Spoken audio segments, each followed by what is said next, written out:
இயேசுவின் நாமத்தினாலே இந்த மதிய வேளையிலே உங்களை அன்போடு கூட வாழ்த்துகிறேன். உயவனே என்ற நிகழ்வின் அடிப்படையிலே செபத்தின் மேன்மையை குறித்து நாம் தியானித்து கொண்டே இருக்கிறோம். இன்றைக்கும் சங்கீதம் 65:2 நாம் வாசிக்கின்ற போது, ஜெபத்தை கேட்கிறவரே மாம்சமான யாவரும் இடத்தில் வருவார்கள் என்ற ஒரு வசனத்தை நாம் வாசிக்க முடியும்.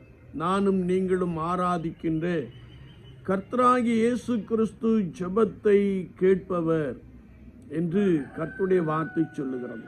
எப்பொழுதெல்லாம் நாம் கர்த்தரை நோக்கி விண்ணப்பம் பண்ணுகிறோமோ, கர்த்தரை நோக்கி காத்திருக்கிறோமோ, அப்பொழுதெல்லாம் அவர் நம்முடைய விண்ணப்பத்தை கேட்டு நமக்கு உதவி செய்கிறவர் என்பதை நாம் நன்றாய் அறிந்திருக்கிறோம்.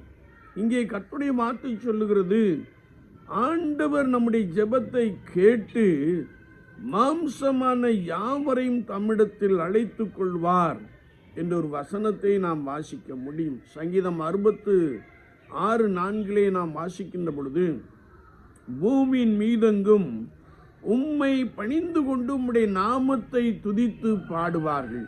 பூமியின் மீதெங்கும் என்று எழுதப்பட்டிருக்கிறது.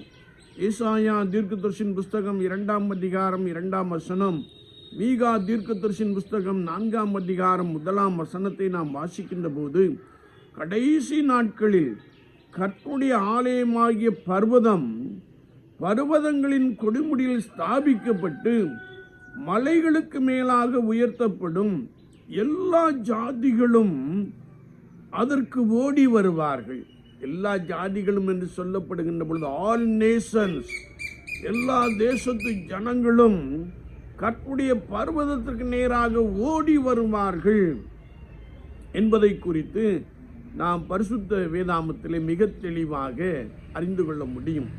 இது எப்பொழுது நடக்குமே என்றால், கடைசி கால சம்பவங்களை கண்டு ஜனங்களுடைய இருதயம் கரைந்து போம், ஆட்சியாளருடைய இருதயம் கரைந்து போம், அவர்கள் கர்த்தரை நோக்கி ஓடி வருவார்கள் என்று எழுதப்பட்டு இருக்கிறது.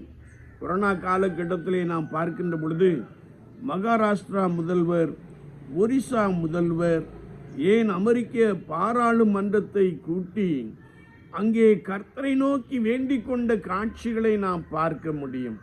உங்கள் தேவனாகிய கர்த்தரை நோக்கி வேண்டிக் கொள்ளுங்கள், ஒருவேளை அவர் நமக்கு இந்த வாதையிலிருந்து விடுதலை கொடுப்பார் என்று சொன்ன மிகப்பெரிய ஆட்சியாளர்களை நாம் நன்றாய் அறிந்திருக்கிறோம். எனவே எல்லாம் கடைசி காலத்திலே நடக்கும். எப்படி என்றால், நாம் ஜெபத்தில் உறுதியாய் தரித்திருக்கின்ற போது, கர்த்தருடைய ஜனங்கள் கர்த்தருடைய சமூகத்திலே ஜெபத்திலே உறுதியாய் தரித்திருக்கின்ற போது, இடைவிடாமல் ஜெபிக்கின்ற போது, எல்லா ஜனங்களும் மனம் திரும்ப வேண்டும் என்று சொல்லி ஆண்டவர் விரும்புகிறார். எனவே எல்லாரும் ரட்சிக்கப்படும்படியாய் இடைவிடாமல் நாம் ஜெபிக்கின்ற போது என்று வேதத்திலே நாம் வாசிக்க முடியும். தாவீது எப்பொழுதும் தேவனை நோக்கி காத்திருக்கிறேன் என்று சொன்னார். கொர்நேலியு என்ற தேவ மனிதன் எப்பொழுதும் தேவனுக்கு முன்பாக நிற்கிறேன் என்று சொல்லுகிற ஒரு வார்த்தையை நாம் வாசிக்க முடியும்.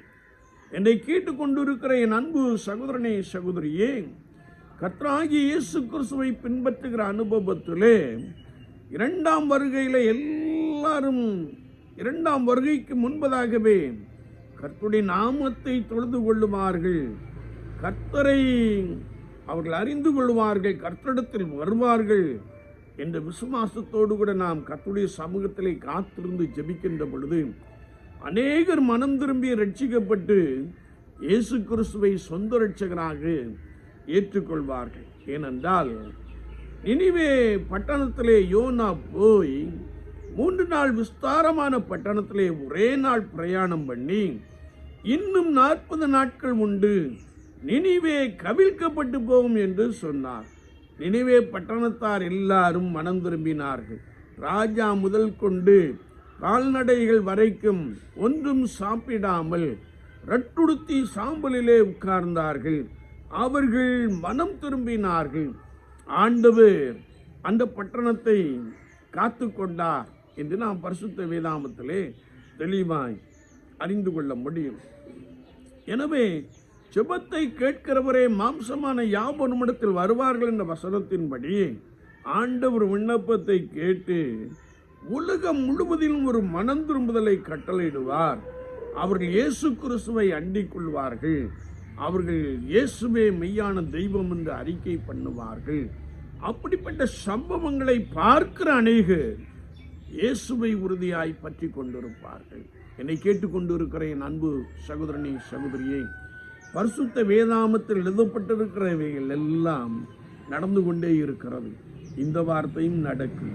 ஜெபத்தை கேட்கிறவரே, நாம் உறுதியாய் ஜெபிக்கின்ற பொழுது, நாம் திறப்பின் வாசலிலே நிற்கின்ற பொழுது, எல்லா ஜனங்களும் ரட்சிக்கப்படும்படியாய் கர்த்தருடைய சமூகத்திலே நான் விழுந்து கிடக்கின்ற பொழுது, இடைவிடாமல் ஜெபிக்கின்ற பொழுது, ஆண்டவர் உலகம் முழுவதிலும் ஒரு பெரிய ரட்சிப்பை உண்டு பண்ணுகிறார்.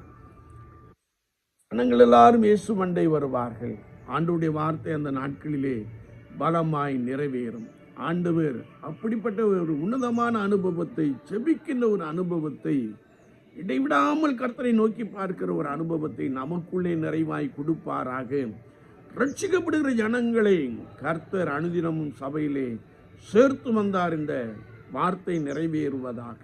இயேசு கிறிஸ்துவின் நாமத்தில் ஜெபங்கேளும் பரிசுத்த பிதாவே.